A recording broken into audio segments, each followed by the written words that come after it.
Alors, tu viens de Victoriaville, puis moi, je fais du vélo, puis je passe par là de temps en temps dans mes rides. Les gens sont hyper sympathiques. Est-ce que tu dirais que dans le coin de Victo, c'est des gens qui sont assez sensibles à l'environnement? Comment tu as vécu ça, toi? Définitivement, le fait que j'ai grandi à Victoriaville, ça a un impact sur ce qu'on fait aujourd'hui parce que Victo, la ville, se dit souvent le berceau du développement durable. C'est un peu comme le slogan de la ville maintenant. Mais c'est vrai que depuis vraiment, il y a très, très longtemps, c'est une des premières villes à faire de la récupération. Puis quand j'étais à l'école primaire, nous, on apprenait déjà à séparer plastique, papier, puis les bacs de compost, c'est arrivé très, très tôt. Fait que en général, à Victoriaville, dans la population, c'est assez intégré comme pratique. Puis définitivement, on s'en est fait parler tout le long à l'école primaire, secondaire. Fait que cette conscientisation-là, ou en tout cas la conscience que l'environnement, c'est important, c'est sûr et certain que l'environnement à Victoriaville a eu un effet là-dessus. Je voulais savoir pourquoi as-tu fondé Ola Bamboo? Est-ce qu'il y a un message à faire passer derrière ce nom En fait, nous, Ola Bamboo, on est trois fondateurs, propriétaires de l'entreprise. Il y a moi, il y a Vicky, qui est aussi ma conjointe, et Simon-Pierre, qui est un ami d'enfance, un ami de longue date. Puis les trois, au début, on voulait juste partir une entreprise. Les trois, on est issus du milieu des communications, mais avec on a un peu un tempérament assez entrepreneur. On a eu plusieurs idées. Et puis l'idée nous est venue, en fait, c'est Vicky qui a eu l'idée de la brosse à dents en bambou. On regardait, quand on dit on veut une entreprise dans le milieu de l'environnement, mais l'environnement, c'est extrêmement large. Là, tu commences par où? Puis c'est vraiment Vicky qui a eu l'idée. En fait, c'est une amie qu'on avait en commun qui, elle commandait des brosses à dents en bambou de l'Australie. Là, il faut revenir en arrière. Là, ça, c'est en 2014. Donc, des brosses à dents en bambou, c'est quelque chose de peu connu. Puis elle faisait venir ça de l'Australie. Ça lui coûtait l'équivalent de 35 $ la brosse à dents quand tu inclus le montant du shipping. C'était vraiment cher. Mais elle y tenait tellement à avoir une brosse à dents en bambou pour réduire ses déchets plastiques qu'elle le faisait et elle était prête à payer. Puis elle a réussi à convaincre Vicky de le faire. Puis c'est quand Vicky elle a commencé ça, puis elle a essayé le produit, elle a dit « Wow, c'est vraiment parfait, c'est la même utilisation qu'une brosse à dents régulière, normale, en plastique, sauf que quand on la jette ou on met le manche au compost, on réduit les déchets plastiques. » Donc, pourquoi nous, on n'en vendrait pas ici au Canada? Il n'y avait pas de compagnie à l'origine qui en vendait ici. Exception faite, il y avait un distributeur qui distribuait une marque américaine, mais pas de compagnie canadienne. Donc, c'est vraiment là que l'idée d'Ola Bamboo est née. Et avec, depuis le temps que tu fais ça, la notoriété que vous avez gagnée avec le temps, est-ce que tu commences à voir un peu l'influence que tu as dans le marché? Est-ce que tu commences à te rendre compte que Ola Bamboo a une reconnaissance quelconque? Est-ce que tu sens que ça influence le marché, en fait? Bien, oui, puis comme à deux niveaux. Le premier niveau, c'est à chaque année, on achète les données Nielsen. Là. Dans le fond, c'est une compagnie là, qui fait un peu qui répertorie toutes les ventes de toutes sortes de produits là, dans toutes les pharmacies, grandes chaînes de magasins, tout ça, les ventes POS, les ventes aux caisses. Puis à chaque année, on commande le rapport depuis 2 ans, puis on voit notre part de marché, c'est mathématiques, statistiques. En ce moment, au Québec, de toutes les brosses à dents vendues au Québec, le plastique, bambou, électrique, peu importe, Ola Bamboo, on détient 5 % des parts de marché. C'est-à-dire que 5 % des brosses à dents vendues, peu importe la sorte, c'est une Ola Bamboo. Fait que pour nous, honnêtement, on est très, très fiers de ça parce que nos concurrents, c'est pas des compagnies de la même taille que nous. Nos concurrents, c'est Colgate, c'est Oral-B, c'est des multinationales. Fait que, tu sais, nous, on est comme une peanut, là, une goutte d'eau comparativement à ces mastodontes-là, de ces grandes multinationales-là. Mais on a réussi à gagner 5 % de parts de marché que ces compagnies-là, eux, avaient avant. Fait que ça, on est super fiers de ça, que nous, une petite entreprise comme ça, on a réussi à aller prendre 5 % de parts de marché. Ça, c'est les données là, pour 2021. Et puis, fait que ça, c'est l'aspect comme statistique. Oui, on voit que, comme notre réussite par rapport à ça. Puis, ce qui m'impressionne aussi beaucoup, c'est quand on rencontre des gens, puis là, on jase, puis qu'est-ce que tu fais dans la vie, tout ça. Puis là, je dis, oui, moi, nous autres, on a la compagnie Ola Bamboo. Puis la personne dit, ouais, moi, j'utilise ça, Ola Bamboo, chez nous. Encore hier, on est allé prendre des photos chez une photographe là, pour un concours.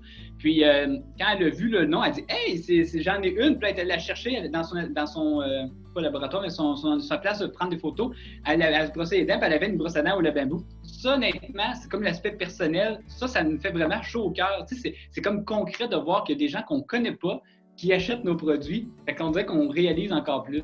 Et je voulais savoir, comment tu définirais Ola Bamboo en seulement 3 hashtags? Le premier hashtag maintenant, le plus important, c'est hashtag Made in Canada. Parce que ça, c'est vraiment une fierté. On est la seule usine de brosse à dents au Canada. L'autre, c'est hashtag réduction plastique, parce que c'est quand même notre mission première, c'est la réduction des déchets plastiques. Puis hashtag impact social, parce que ça, c'est un aspect qu'on a ajouté avec le temps, qu'on n'avait pas au début, mais on trouve ça vraiment important comme entreprise d'investir dans la communauté, là, dans notre société, puis c'est vraiment important. On va faire un petit jeu, c'est aussi simple que ça. Je vais commencer une phrase là, et tu auras juste à terminer ma phrase.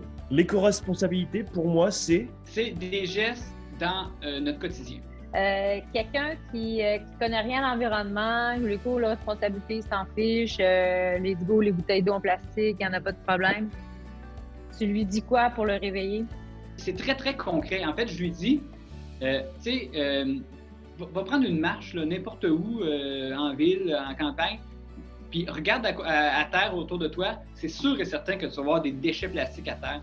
Puis, il y a pas, pour les déchets plastiques, il n'y a même pas de débat à avoir. C'est-tu vrai, c'est pas vrai, c'est-tu du soleil, whatever. Regarde, c'est du plastique qui est à terre, c'est des cochonneries qui traînent à terre.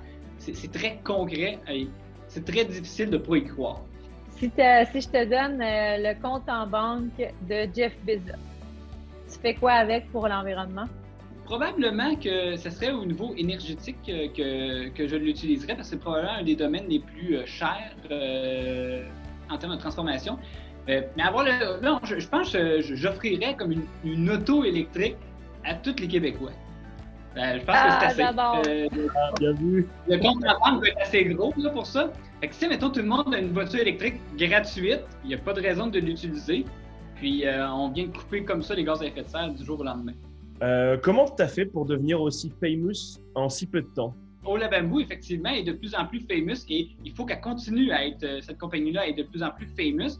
Et comment on est arrivé là? Bien, à la base, c'est nous, l'émission Dans l'œil du dragon, on a fait en 2017. C'était vraiment une grosse aide au niveau de la visibilité. C'est vraiment là, en fait, qu'on est devenu famous. C'est vraiment grâce à cette émission-là.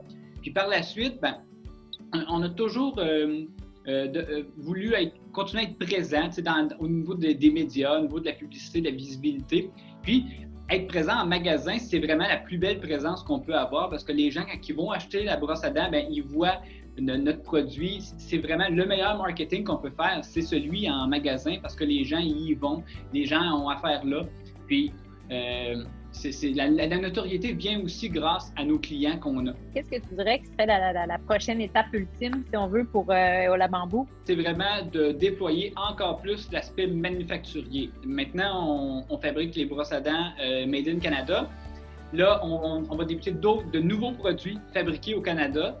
Nous, c'est vraiment la tangente qu'on prend là, pour les prochaines années, c'est vraiment l'aspect manufacturier. On veut continuer à rapatrier des productions qui sont historiquement chinoises pour les fabriquer ici au Canada.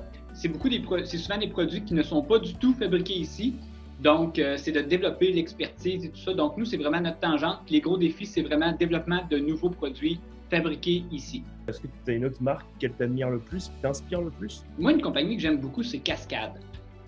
Cascade, qui est quand même une grosse compagnie maintenant, une grosse compagnie québécoise. C'est une compagnie que j'aime beaucoup parce que je trouve qu'on de plus en plus, la tangente qu'on prend avec l'aspect manufacturier, on ressemble de plus en plus à la compagnie Cascade. Puis, parce que Cascade, on a ça en commun avec eux, c'est-à-dire qu'ils sont manufacturiers eux aussi, ils fabriquent vraiment, ils ont des usines. Puis, ils vendent des produits qu'ils commercialisent directement. Donc, ils ne revendent pas nécessairement à des usines. Ils font pas du B2B, ben oui, en fait, mais ils font aussi du B2B2C. Comme nous autres, on fait du B2B2C. Finalement, c'est le consommateur qui doit acheter. Puis si le consommateur n'achète pas, ben notre client, la pharmacie ou peu importe, n'achètera pas plus de nous. C'est une compagnie aussi qui est très, très impliquée socialement, au niveau environnemental, mais socialement, dans la région centre du Québec, le Cascade, c'est partout, ça finance un paquet d'affaires. Moi, c'est vers là que je veux m'en aller. Dans toute la gamme de produits que vous avez maintenant, vous en avez plusieurs, de quel produit es-tu le plus fier? Sans aucun doute, la brosse à dents, c'est évident, c'est notre chouchou depuis le début. C'est elle qu'on fabrique ici aussi. On connaît tous les aspects techniques d'une brosse à dents. Il n'y a personne qui connaît aussi bien la fabrication de brosse à dents que nous. en ce moment au Canada. C'est sûr, on connaît tous les aspects, les machines, tout.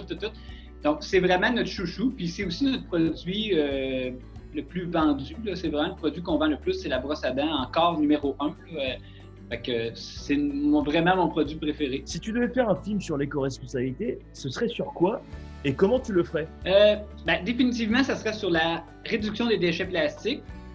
Parce que je pense qu'il faut focusser sur différents aspects et non toujours juste voir la globalité, parce que sinon, des fois, c'est trop flou pour les gens, justement, là, qui doutent, qui sont pas sûrs. Fait que moi, je focuserais vraiment réduction des déchets plastiques, puis je le ferais comme un genre de 100 ans ou 200 ans plus tard, à quoi ressemble la Terre d'un point de vue déchets plastiques. On continue comme ça. Je pense que je tournerais le film là, ou la série là, sous cet angle-là. Donc tu ferais vraiment En fait, ce que j'aime bien, c'est que tu veux faire passer un message positif, parce qu'en général, les personnes montrent toujours un peu le côté négatif, comme on peut le voir dans les médias.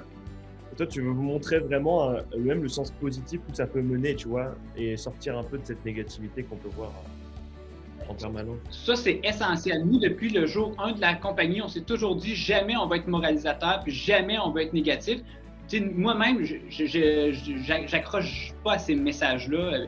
Pourtant, je suis quand même conscientisé, mais quand on devient négatif ou chialé ou apocalyptique, là, moi, je suis le premier à changer de place parce que j'aime pas ça. L'aspect positif, l'aspect comme oui, il y a toujours une façon de trouver une solution. Ça, c'est super important, puis c'est vraiment dans l'ADN de l'entreprise depuis le début.